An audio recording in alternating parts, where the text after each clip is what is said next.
അധ്യക്ഷൻ advocate Sunny Joseph, all India general secretary Shri Vishwanath Prabhu, പ്രിയപ്പെട്ട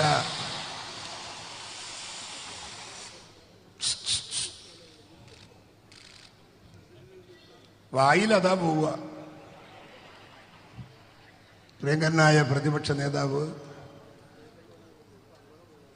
വേദിയിലെ മറ്റ് വിശിഷ്ട നേതാക്കന്മാർ, എൻ്റെ പ്രിയമുള്ള സഹോദരി സഹോദരന്മാരെ, നിങ്ങളെ കാണുമ്പോൾ ഒരടിച്ച് കലക്കൽ വേണമെന്ന് ആഗ്രഹമുണ്ടായിരുന്നു. പക്ഷേ ഇവിടെ ഇപ്പം എന്താ പ്രശ്നം ചോദിച്ചാൽ, പ്രതിപക്ഷ നേതാവ് എന്നോട് പറഞ്ഞത് 15 മിനിറ്റ് നിങ്ങൾ പ്രസംഗിച്ചാൽ ഞാൻ 10 മിനിറ്റ് സംസാരിക്കും, നിങ്ങൾ 20 മിനിറ്റ് സംസാരിച്ചാൽ ഞാൻ 5 മിനിറ്റ് സംസാരിക്കും.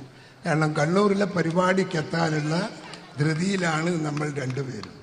അതുകൊണ്ട് കുറേ പറയാനുണ്ടെങ്കിലും വളരെ ഷോർട്ടായി ഞാൻ 2 വാക്കുകൾ അവസാനിപ്പിക്കുകയാണ്. കേരള രാഷ്ട്രീയത്തിൽ പറഞ്ഞാലൊന്നും തീരാത്ത ഒരു പുരാണ കഥ പോലെയാണ് കേരളത്തിലെ ഭരണവും കേരളത്തിലെ രാഷ്ട്രീയം. ഇവിടെ മാത്രമല്ല, ഇവിടെ ഒരു മുഖ്യമന്ത്രി, ആ മുഖ്യമന്ത്രിയേക്കാൾ കൊള്ളാത്തവൻ ഇന്ത്യ ഭരിക്കുന്ന പ്രധാനമന്ത്രി എന്ന് പറയുമ്പോൾ ഈ രണ്ടിൻ്റെയും സംയോജനം ഈ നാടിനെ എവിടെ എത്തിക്കുന്നു എന്ന് നമുക്ക് ചിന്തിക്കേണ്ടതായിട്ടുണ്ട്.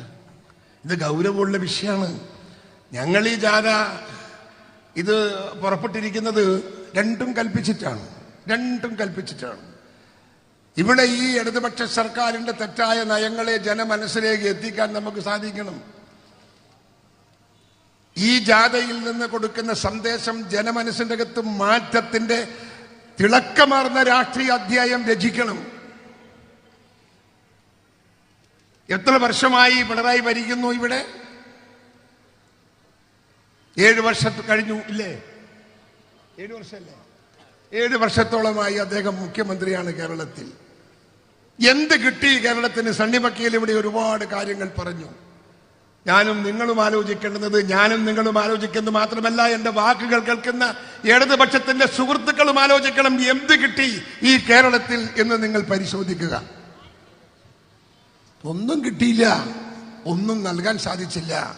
ഇതൊരു കലാപത്തിന്റെയും അപമാനത്തിന്റെയും രാഷ്ട്രീയ വേദിയാക്കി ഇവിടെ തരം താഴ്ത്തി ഭരണം ദുരുപയോഗം ചെയ്ത് രാജ്യത്തെ നിയമ സംവിധാനങ്ങൾ തകർത്ത് തരിപ്പണമാക്കി ഈ രാജ്യം കലങ്ങിക്കൊണ്ടിരിക്കുകയാണ്.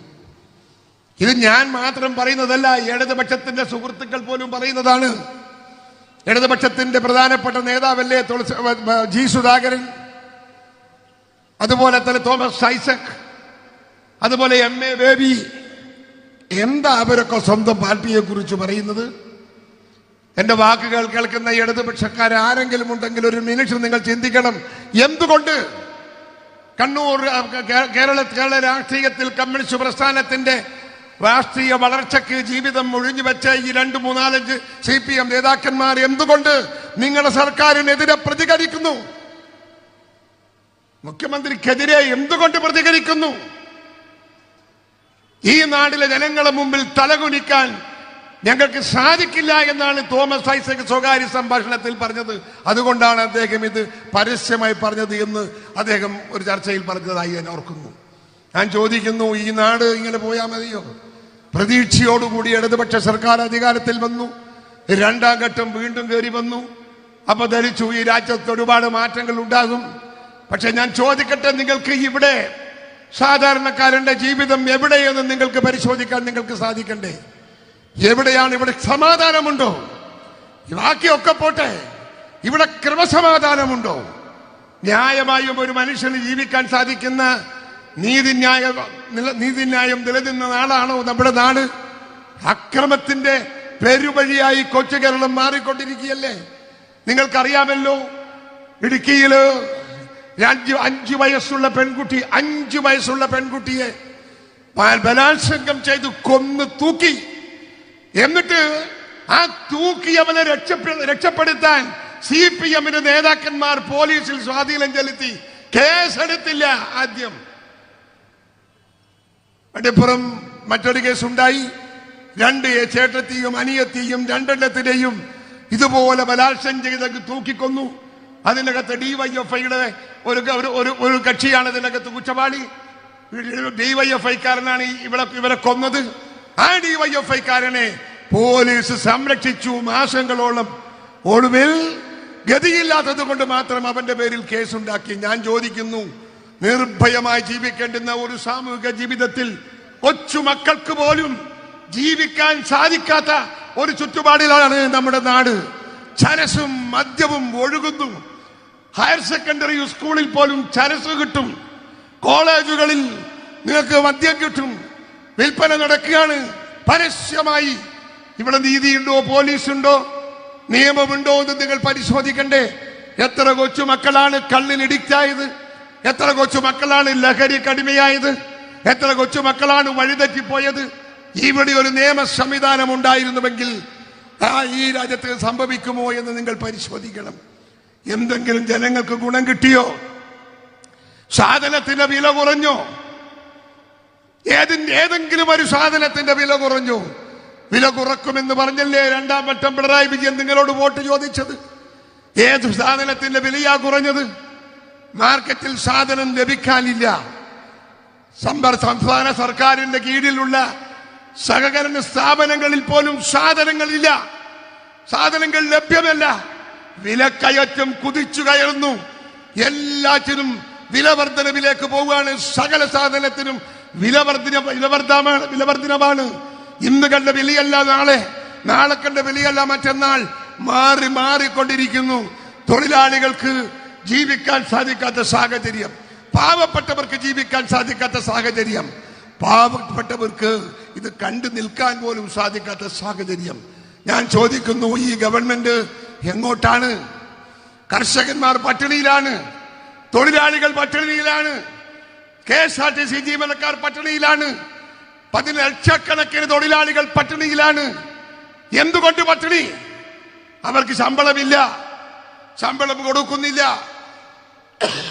കർഷകന്മാരുടെ ആ നെല്ല് അളന്നെടുത്തതിന്റെ കാശ് ഇന്നും കൊടുത്തു തീർക്കാത്ത 100 കണക്കിന് കർഷകരുണ്ട് കേരളത്തിൽ. ഈ പൈസ കിട്ടാത്തത് കൊണ്ട് ലോൺ എടുത്ത വകയിൽ ബാങ്കിൽ പൈസ അടക്കാൻ സാധിക്കുന്നില്ല. അതുകൊണ്ട് ബാങ്കുകാർ ജപ്തി ചെയ്യാൻ വരുന്നു, ആത്മഹത്യ ചെയ്യാണ്. എത്ര പേർ ആത്മഹത്യ ചെയ്തു കേരളത്തിൽ? കർഷകന്മാർ. സ്വത്തുണ്ട്, കൃഷിയുണ്ട്, പണം സർക്കാരിന്റെ കയ്യിലുണ്ട്, പക്ഷെ കയ്യിലോട്ട് വരുന്നില്ല. ജീവിക്കാൻ വയ്യ, നാണം കെട്ട് ജീവിക്കാൻ വയ്യ, ആത്മഹത്യയിലേക്ക് പോവാണ്. എത്ര പേർ പോയി? അതുകൊണ്ട് ഒരു തരത്തിലും ഈ സംസ്ഥാനത്ത് ഒരു മാറ്റത്തിന്റെ ചലനം കാണാൻ എനിക്കും നിങ്ങൾക്കും സാധിക്കില്ല. ഒരു ഭരണമുണ്ടോ എന്ന് ചോദിച്ചാൽ ഇവിടെ ഭരണമില്ല എന്നേ നമുക്ക് പറയാൻ സാധിക്കും. മുഖ്യമന്ത്രി പിണറായി വിജയൻ നമുക്കറിയാം, നമ്മുടെ നാട്ടുകാരനാണ്. അദ്ദേഹത്തിന്റെ ഇന്നത്തെ ജീവിതം, ഇന്നത്തെ ഭാവം നിങ്ങളോട് ഞാൻ പറയാതെ നിങ്ങൾക്കറിയാം. ആരാണെന്നാണ് അദ്ദേഹം ധരിക്കുന്നത് എന്ന് നിങ്ങൾക്കറിയില്ല. അതുകൊണ്ട് അദ്ദേഹത്തിന്റെ ധിക്കാരപരമായ പെരുമാറ്റവും പ്രവർത്തനവും കേരളത്തിലെ ജനമനസ്സിന്റെ അകത്ത് വെറുപ്പിന്റെ തൂലികയിലേക്ക് അവരെ എത്തിച്ചിരിക്കുന്നു. ഇവിടെ നിങ്ങൾ ഓർക്കേണ്ടുന്നത്, അദ്ദേഹം മുഖ്യമന്ത്രി ആയി വന്നതിന് ശേഷം ക്രമസമാധാന രംഗം മുതൽ ഇങ്ങോട്ടുള്ള എല്ലാം പരിശോധിക്കുക. ഇവിടെ ഗവർണറും മുഖ്യമന്ത്രിയും തമ്മിലുള്ള മത്സരം നിങ്ങൾ കണ്ടു. ചെരുവ യുദ്ധല്ലേ?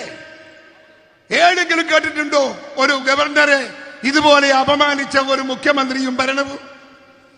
പരസ്യമായി അപമാനിച്ചില്ലേ? ഇതുപോലെ മാറി പൊളിച്ച് ഒരു സാഹചര്യം ഇന്ത്യ രാജ്യത്ത് എവിടെയെങ്കിലും ഉണ്ടായിട്ടുണ്ടോ? ഒരു ഗവർണറെ ഇതുപോലെ അപമാനിക്കാൻ പാടുണ്ടോ? പരിശോധിക്കണം. ഒരു മുഖ്യമന്ത്രിയാണ്, അദ്ദേഹത്തിന് ആ മുഖ്യമന്ത്രി പദത്തോട് അർഹതപ്പെട്ട ബഹുമാനം വേണ്ടേ? ആ ബഹുമാനം അദ്ദേഹം നടപ്പിലാക്കണ്ടേ? ഇവിടെ എല്ലാം തകരുകയാണ്. അഴിമതിയുടെ കൂത്തരംഗമാണ് നമ്മുടെ നാട്.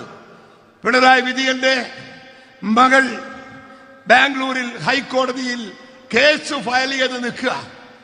എക്സാലോജിക് കമ്പനിയുടെ അഴിമതിയെ കുറിച്ച് കേസ് വന്നിരിക്കുന്നു. ആ കേസ് എടുക്കരുത് എന്നാണ് അവർ ആവശ്യപ്പെട്ടിരിക്കുന്നത്. ആരെങ്കിലും ആവശ്യപ്പെടുവോ എന്റെ കേസ് എടുക്കരുത് എന്ന്? ലക്ഷങ്ങൾ തട്ടിയെടുത്ത് കള്ള അക്കൗണ്ടിൽ പണമുണ്ടാക്കി സമ്പാദിച്ച എക്സാലോജിക് കമ്പനിക്കെതിരെ കേസെടുത്തപ്പോ അതിന്റെ managing director MD Veena Vijayan അദ്ദേഹം പോയി കോടതിയിൽ പോയി പറയുന്നു, എന്റെ കേസ് എടുക്കരുത്. കേരളത്തിലെ കോടതി കേസ് എടുക്കണമെന്ന് പറഞ്ഞപ്പോ അതിനെതിരെ ബാംഗ്ലൂരിൽ പോയി കേസ് ഫയൽ ചെയ്തിരിക്കുന്നു. എന്താ കേസ്? മണല് വിൽപ്പനക്കാരിൽ നിന്ന് പോലും അഴിമതിയിലൂടെ കോടികൾ വാങ്ങി പണം ധൂർത്തടിച്ച് ഇന്ന് ജീവിക്കുന്ന പിണറായി വിജയന്റെ കുടുംബം, ആ കുടുംബം ഈ നാട് തകർക്കുകയാ. സ്വന്തം മകൾക്ക് വേണ്ടി, മകന് വേണ്ടി എന്തും ചെയ്യാവുന്ന മാനസികാവസ്ഥയിൽ ശ്രീ പിണറായി വിജയൻ നിൽക്കുന്നു എന്നത് ഒരു രാഷ്ട്രീയ യാഥാർത്ഥ്യമാണ്.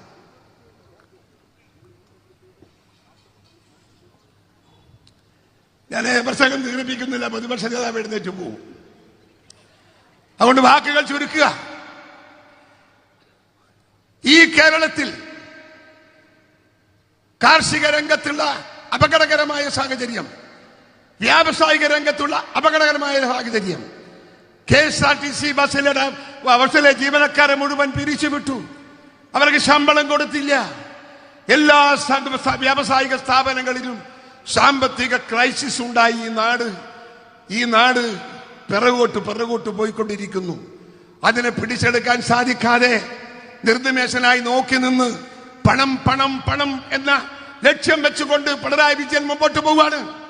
എന്തുകൊണ്ടാണ് അകത്തു പോകാത്ത നിങ്ങൾ അറിയോ? BJPയുമായുള്ള അവിഹിത ബന്ധം, അന്തർധാര. അതുകൊണ്ടാണ് ജയിലിൽ പോകാത്തത്. മുഖ്യമന്ത്രിയുടെ സെക്രട്ടറി ജയിലിലാ ഉള്ളത്, ശിവശങ്കരൻ. എന്തിനാണ് ശിവശങ്കരൻ ജയിലിൽ പോയത്? സ്വാതന്ത്ര്യ സമരത്തിന്റെ ഭാഗമായിട്ടല്ല. അദ്ദേഹം ഭവന നിർമ്മാണ പദ്ധതിയിൽ നടത്തിയ കോടികളുടെ അഴിമതി, ആ അഴിമതി കേന്ദ്ര ഏജൻസി കേസെടുത്ത് അന്വേഷിച്ചപ്പോ 100% യാഥാർത്ഥ്യം. അറസ്റ്റ് ചെയ്തു, ജയിലിലാക്കി. ഇപ്പോ ജയിലിൽ കിടക്കുകയാണ് അദ്ദേഹം. പക്ഷേ അദ്ദേഹത്തിന്റെ മന്ത്രിയായിരുന്നു പിണറായി വിജയൻ.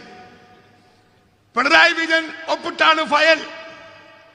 പിണറായി വിജയൻ അറിയാതെ ശിവശങ്കരൻ ഒന്നും ചെയ്യാൻ പറ്റില്ല. പക്ഷേ പിണറായിക്കെതിരെ കേസില്ല. എന്തുകൊണ്ടാ കേസില്ലാത്തത്? അതൊന്നു മാത്രമല്ല, നേരത്തെ അഖിലേന്ത്യാ സെക്രട്ടറി പറഞ്ഞു നിങ്ങളോട്, സ്വപ്ന സുരേഷ് കൊടുത്ത സ്റ്റേറ്റ്മെന്റ്, സത്യവാങ്മൂലം, ഡോളർ കേസ്, സ്വർണ്ണ കേസ്, ഇതിലെല്ലാം തെളിവ് സഹിതം സ്വപ്ന സുരേഷ് അന്വേഷണ ഏജൻസിക്ക് കൊടുത്തിട്ട് പോലും ഒരു അന്വേഷണ ഏജൻസിയും പിണറായിക്കെതിരെ അന്വേഷിക്കാൻ തയ്യാറില്ല. എന്തുകൊണ്ടാ? BJPയുമായുള്ള അന്തർധാരയാണ്. കണ്ടില്ലേ, ഈ അടുത്ത ദിവസം നമ്മുടെ പ്രധാനമന്ത്രി വന്നപ്പോ അദ്ദേഹത്തിന്റെ മുമ്പിൽ പോയി കുനിഞ്ഞു നിന്ന് ഹനുമാനെ പോലെ കുനിഞ്ഞു നിന്ന ഒരു മുഖ്യമന്ത്രിയെ നിങ്ങൾ കണ്ടില്ലേ?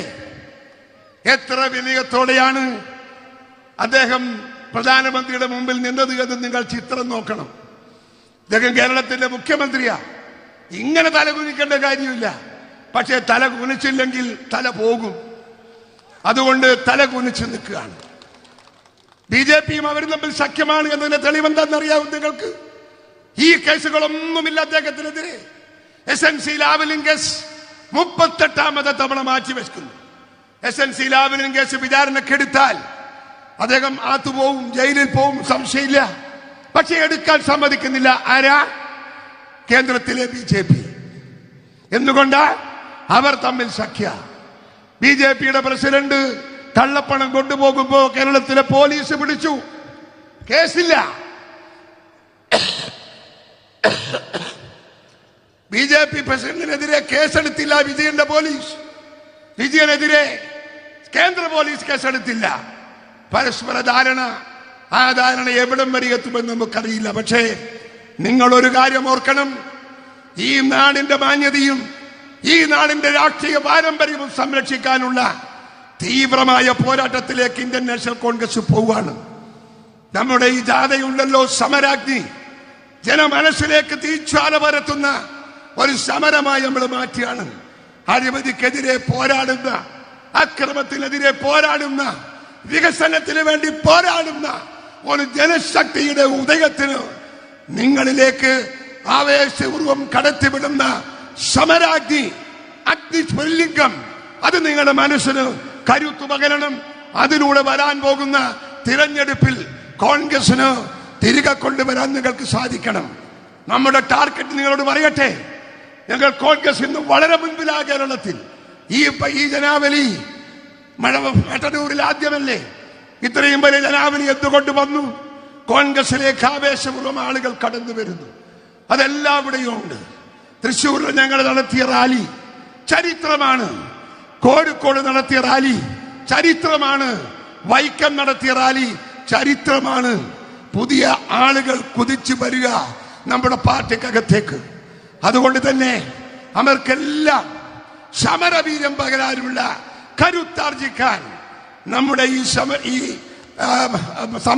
സമരത്തിലൂടെ, ഈ ജാഥയിലൂടെ, യാത്രയിലൂടെ നിങ്ങൾക്ക് സാധിക്കണം എന്ന് മാത്രമാണ് എനിക്ക് നിങ്ങളോട് അപേക്ഷിക്കാനുള്ളത്. തെരഞ്ഞെടുപ്പ് രംഗത്ത് ഞങ്ങൾക്ക് ഒരു ലക്ഷ്യമുണ്ട്. 20 ഔട്ട് ഓഫ് 20 കേരളത്തിലെ 20 സീറ്റിൽ 20 നേടുക. അതാണ് കോൺഗ്രസിന്റെ UDFന്റെ ലക്ഷ്യം. ആ ലക്ഷ്യത്തിലേക്ക് ഞങ്ങളെ നയിക്കാൻ പ്രിയമുള്ളവരെ, ഒറ്റക്കെട്ടായി കോൺഗ്രസിന്റെ പിറകിൽ നിങ്ങൾ ഉണ്ടാകണം എന്ന് മാത്രം ആവശ്യപ്പെട്ടുകൊണ്ട് നിങ്ങൾക്ക് എല്ലാവർക്കും നന്ദി പ്രകാശിപ്പിക്കുന്നു. നമസ്കാരം. ജയ് ഹിന്ദ്.